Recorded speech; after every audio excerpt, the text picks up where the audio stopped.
السلام عليكم ورحمة الله وبركاته. أخوكم فيصل السيف، حلقة جديدة من استفساراتكم وأسئلتكم.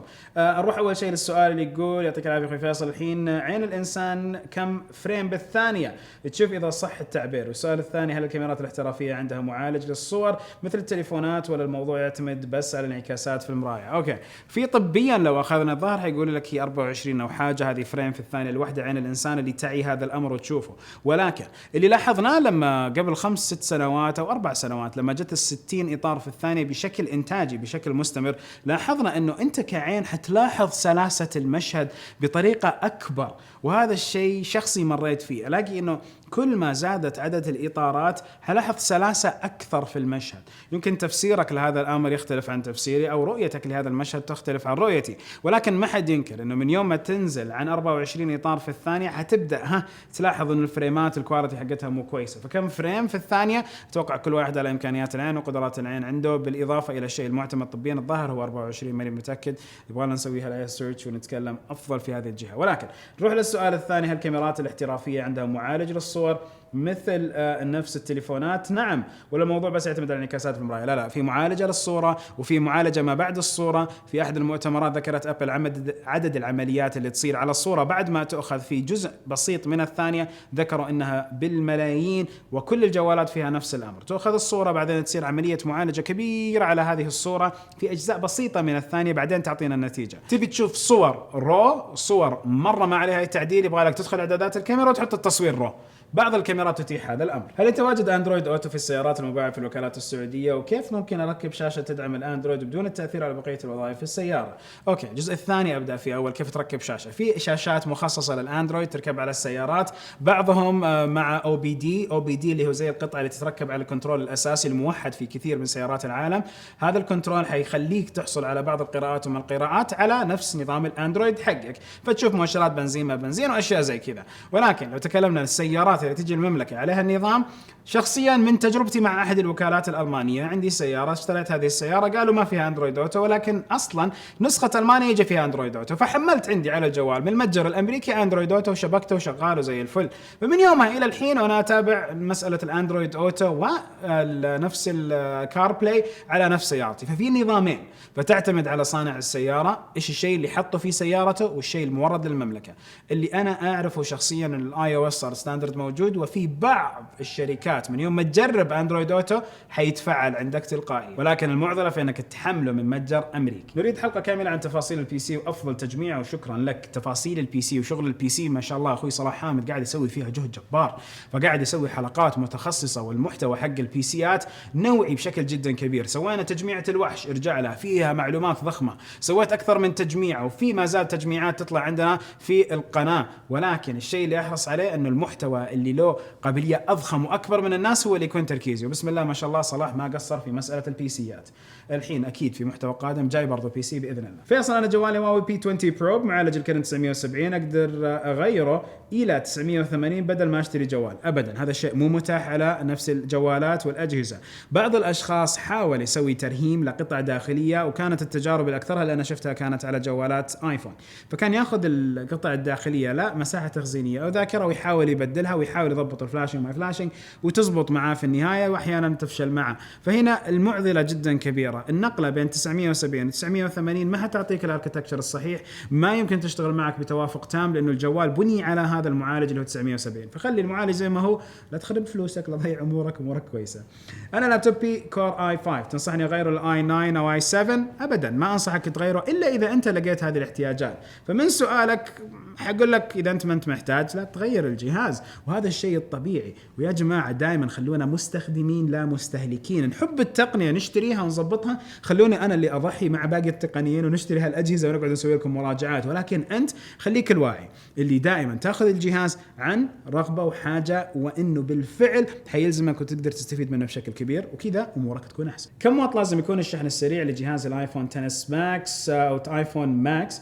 30 أو 10 واط. وهذا الشحن السريع يؤثر على البطارية كما يقول البعض. اوكي، الشحن السريع ما يأثر على البطارية اذا كان من الشحن السريع المعتمد من نفس الشركة حسب التوافق مع صناعة البطاريات وعدد الدورات اللي انت قاعد تستخدم فيها البطارية. فلو تلاحظ انه البطارية المفروض ان عدد الدورات الطبيعي لحياتها 500 شحن وتفريغ، فهنا نتكلم على الايفونات والايفون ماكس اللي انت قلته بالتحديد كم واط يبغى لك تشوف الواط الاساسي. لو تبغى شحن سريع الظاهر حيكون 50 وفوق.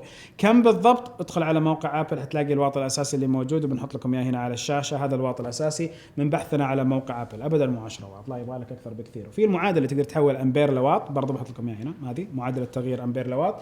من المعادله تقدر تشوف الواط الامبير تضبط امورك باذن واحد أحد. ما هي افضل الشركات اللي تنتج الشواحن اللاسلكيه؟ وهل تنصح بشراء باور بانك يدعم الشحن اللاسلكي؟ نعم، اذا يستفيد اسلوب حياتك من هذا الباور بانك اللي فيه شاحن لاسلكي يمكن هذا خيار جدا كويس لك. شاحن اللاسلكي فادني في بعض السفرات، ولكن دائما المعضله بالنسبه لي هو بطء الشحن، فكنت استغل الشاحن اللاسلكي اثناء ما انا قاعد اجري مكالمات اذا ابغى استخدم السلك نفسه المنفذ حق اللايتنج. تقول لي ليه ما انا استخدم لي وصله؟ اقدر، ولكن خيار اثناء السفر سويته بالطريقه هذه ومشيت عليه وكانت الامور تمام. فيعتمد على السيناريو اللي انت حتعيش عليه مع الباور بانك مع نفس بنك الطاقه، منها اشوف انه خيار كويس. ولكن خيار اللاسلكي، شحن اللاسلكي شيء اضافي جيد يفيد كثير او بعض من الناس. اخ فيصل من تفضل تتكلم على الهواوي ميت 30 القادم باذن الله. حبدا اتكلم عليه اظنتي على نهايه رمضان. ليش؟ تكون دخلنا شهر 5 6 تبدا التسريبات، المعلومات، الاشياء اللي بعرفها من الشركه، الاشياء اللي بعرفها من المصادر حقتي،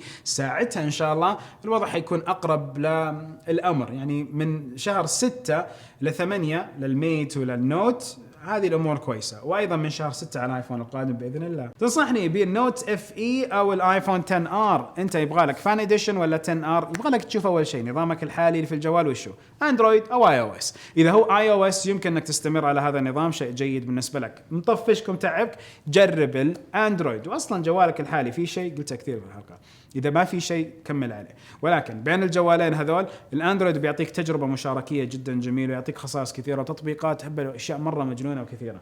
الاي او اس بيكون الشيء الرسمي الستريكت الرايق اللي حتقدر تستفيد منه باذن واحد. السلام عليكم، فيصل السيف، انا متابعك من سوريا. ابي اشتري جوال للعب الجيمز وافضل جوال. عندك اكثر من خيار. اذا فئه متوسطه موجود الاونر بلاي جيد انه مخصص للالعاب وفي التيربو حقهم. موجود عندك الاي 50 برضه جيد مع الالعاب بالاداء لانه في المعالج الكويس. سامسونج برضه ايش في جوالات فئه متوسطه كويسه للالعاب. اشوف الجوالين هذول كويسين مره. ما تبغى تاخذ جوال خاص للالعاب في شارك اللي الحين ما جربته بشكل كامل، متشوق للتجربه. وفي جوالات البريميوم حتلعب معها العاب تكون كويسه. اما اذا انت فقط تحتاج عشان ببجي وما ببجي يمكن اللي ذكرتهم خيارات كويسه. ممكن تقول لي يا 2 موبايل احسن، بي 30 برو او الاس 10 بلس حسب رايك؟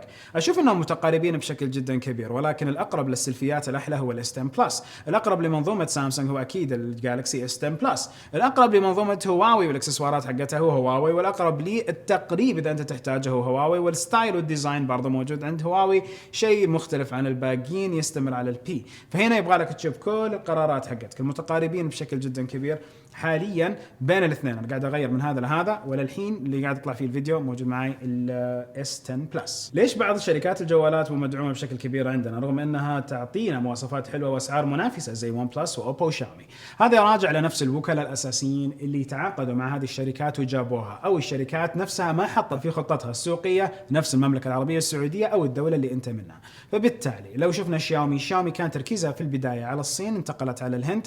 هناك الجوالات الفئه المتوسطه والدخول هي الانتشار الاكبر منها، سوت قاعده جماهيريه ضخمه، بعدين بدات تنتقل على اسواق اخرى. ونفس الخطه هذه من حق الشركات تسويها. فلو تلاحظ من كم سنه كانت نفس الايفونات تنزل اساسا على طول في امريكا، بعدين مؤخرا صارت تنزل عندنا في نفس الوقت العالمي اللي ينزل في امريكا. هذا الشيء نفس الشركه هي اللي تقرره وتقرر هي بتروح لسوق ثاني ولا لا. ومن هنا استحدث شيء اسمه السوق الرمادي. السوق الرمادي انه الوكلاء والمحلات يجيبوا جوال مو موجود في السوق يجيبوه عندنا على اساس انهم يبيعوه، ولكن هنا حيصير يضيع عليك الضمان ويضيع عليك اشياء كثيره. فالشركه أو الشركات الأم هي في الأساس اللي تأخذ هذا المنحنى. على سبيل المثال أوبو والاجتماعات اللي كنت أسويها كثير مع أوبو كانوا دائما يقولون لنا إحنا مركزين على أفريقيا، مصر وأفريقيا والدول هذه كلها أو أوروبا.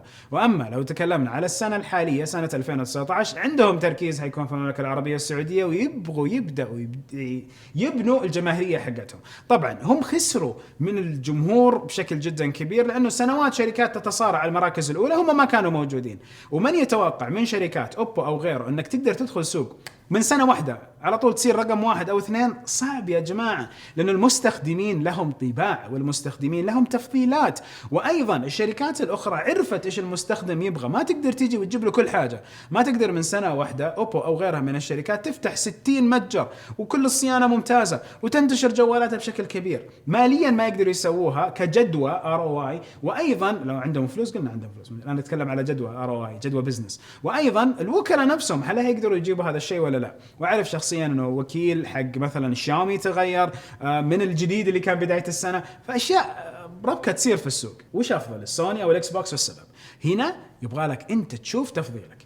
شخصيا ألاقي أن السوني جيد مع بعض الألعاب وبعض الأشياء اللي بالنسبة لي ممتازة. فالإيس كومبات 7 على السوني بالتأكيد. أتكلم على فورزا أكيد حروح للإكس بوكس. كل النظامين عندي واستخدمهم بشكل جيد، وكل الجهازين بلا صح استخدمهم بشكل جيد. ولكن إذا أنت استخداماتك أبعد من كذا، تعتمد على متجر الأونلاين وتعتمد على الاشتراك اللي موجود أونلاين، يبغالك تقارن أيهم أفضل لك.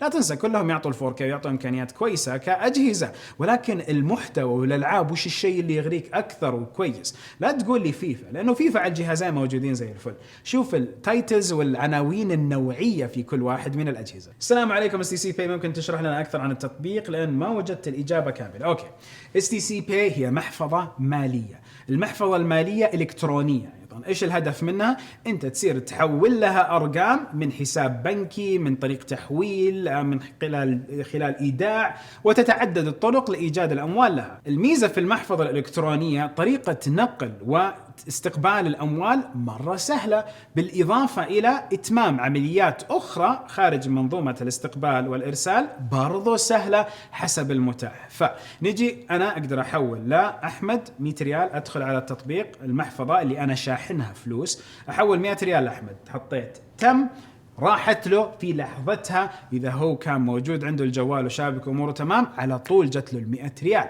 يقدر يستغلها. طيب عرفنا الفلوس كيف تروح وتيجي. طيب أبغى استخدمها في متاجر تلاقي عندها STC Pay، هذا الشعار اللي موجود والقائمة اللي أو الQR كود اللي موجود. أنت تيجي تبغى تدفع، قول أبغى أدفع 40 ريال من تطبيق STC Pay. تبغى تدفعها لمين؟ يا تحط اسم أحمد أو تحط QR. هذا المتجر حط لك QR، سوي طط. نظامهم طط حلوة دي. نظامهم المالي تلقائيا عرف انه جالهم فلوس اللي انت عطيتهم اياها حسب التسعيره اللي انت حطيت 41 ريال و45 هلله. جت لهم ال 41 ريال 45 هلله، حيعرفوا انه جاهم المبلغ فتمت العمليه فاعطوك البضاعه او الشيء اللي انت اخذته. اذا عمليات الشراء اسهل، وايضا عمليات شحن نقدر نقول بطاقات، عمليات شراء بنزين، كلها تصير اسهل واسهل. STC Pay هي خيار مالي كمحفظه ماليه زيها زي كثير من المحافظ الماليه.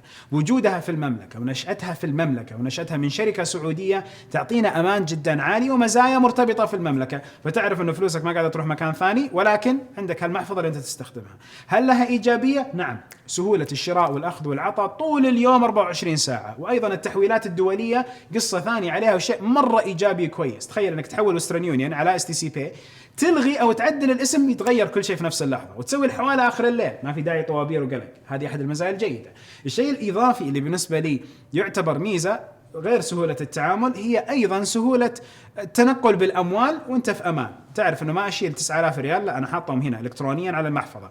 جبت جوال جديد، دخلت حسابي، حيطلع عندي 9000 ريال، ما في داعي أشيل الفلوس وما في مخاطرة. ولكن لها أيضا بعض المساوئ. وش المساوئ؟ أنت يبغى لك استثمار لتصل إلى المحفظة، فلازم أصلا يكون عندك جوال ذكي، لازم عندك يكون انترنت، علشان هذول الاثنين من الحساب البنكي او اي شيء تقدر تحول للمحفظه حقتك. فانت كان في استثمار مبدئي، هذا الاستثمار المبدئي مكنك من الحصول على STC Pay واستخدام الخدمات هي وغيرها من الخدمات الالكترونيه. فانت قيم الاحتياجات، هل تنفعك خدمه زي ذي ولا لا، اساس تتمم عليها. وهذه STCPA بكل اختصار. وش الاسئله الثانيه اللي عن STCPA ودكم تعرفوها؟ انا حاليا في الجامعه ونفسي ادخل تخصص تقني ومحتار بين الامن السيبراني والذكاء الاصطناعي، علما باني باذن الله بتخرج بعد 4 سنوات. وش تشوف التخصص؟ امرين، اول حاجه انتظر لاخر سنه من ال4 سنوات، وخلال هذا الانتظار اقرأ عن الذكاء الصناعي وبعض الأبحاث، واقرأ عن نفس اللي نتكلم عليه اللي هو اللهم صل وسلم على محمد الأمن السيبراني سايبر سيكيورتي. اقرأ على كل الاثنين، شوف أيهم بالنسبة لك في تحدي وفي تشالنج جدا رايق وفي محبة وفي رغبة.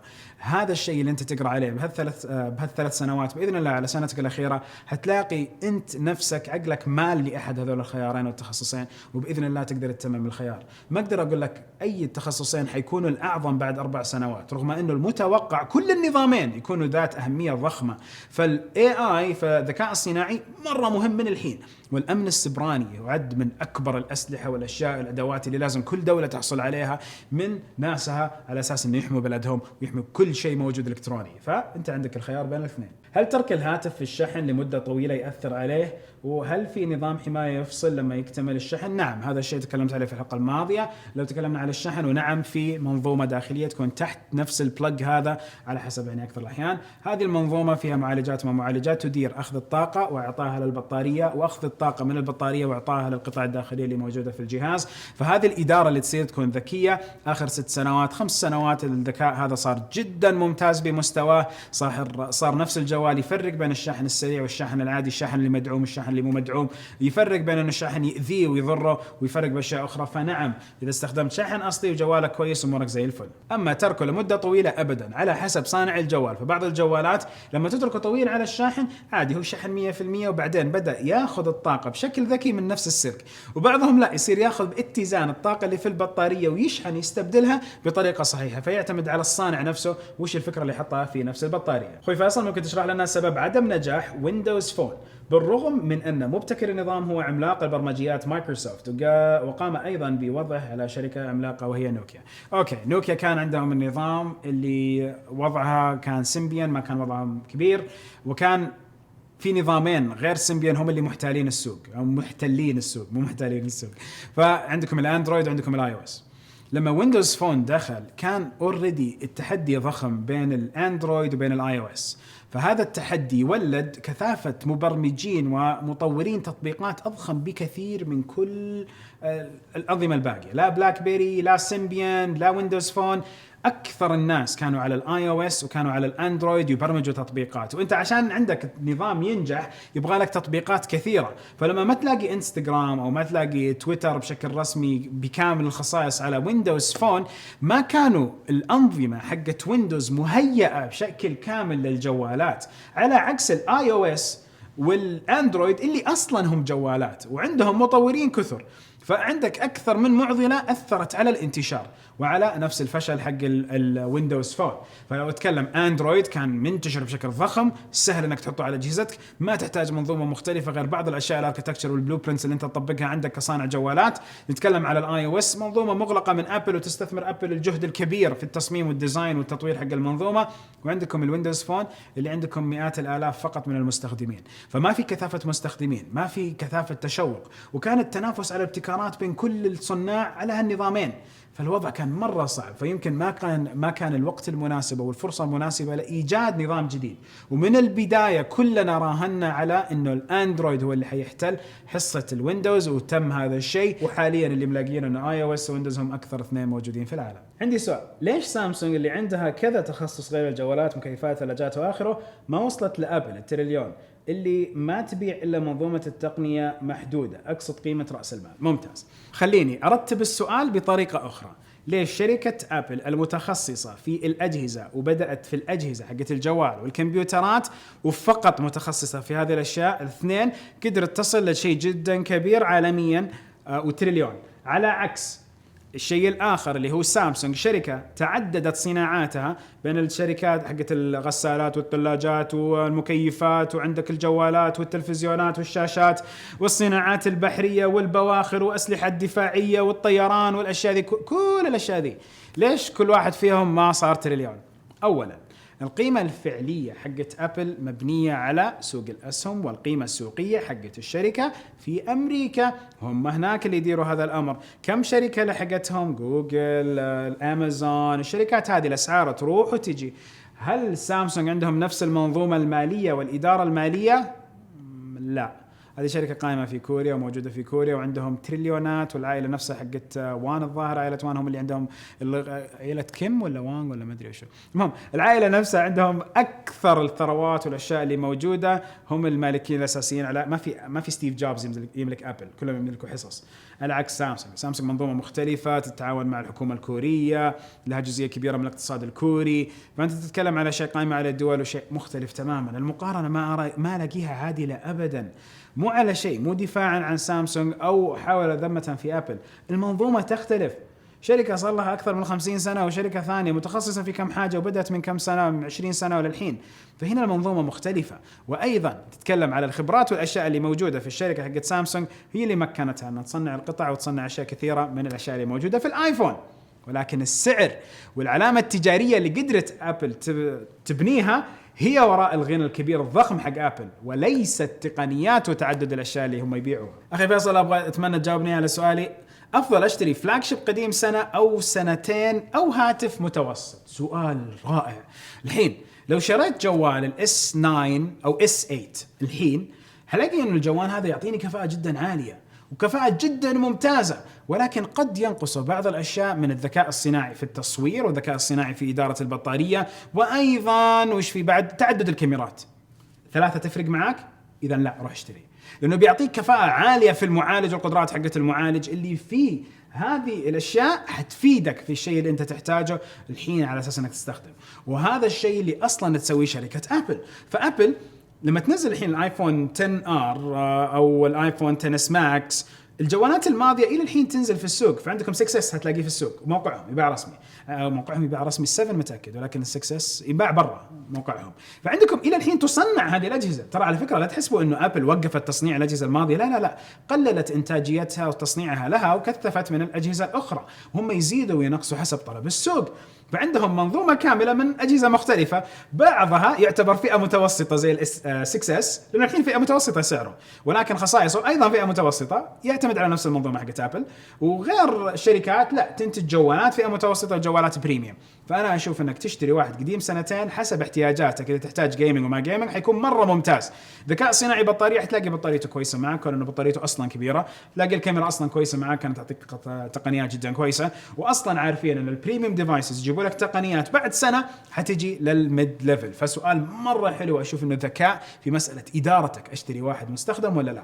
كثير كنت أقول لكم مو بالضرورة تشتري آيفون 10 اس ماكس، يمكن الأنسب لك آيفون 7 الحين. هذا نفس السؤال أو نفس الطريقة حقة الفكر هنا، شيء جدا جميل، يعطيك العافية عبود. هل الجوالات 4G تعمل إذا سيطرت شبكات ال 5G وجاء معها جوالات 5G، أو أنها بتتوقف تستمر بشكل طبيعي؟ فتلاقي نفسك جوالك يدعم ال 5G وأنت حتلاقي الشبكة اللي موجودة طالع عندك 3G أو 4G حسب الشبكة المتوفرة، مو حسب الجوال وش يشغل. فإذا جوالك يشغل 5G وموجود 5G هتشبك عليها والأمور طيبة بإذن الله، وهذا المتوقع.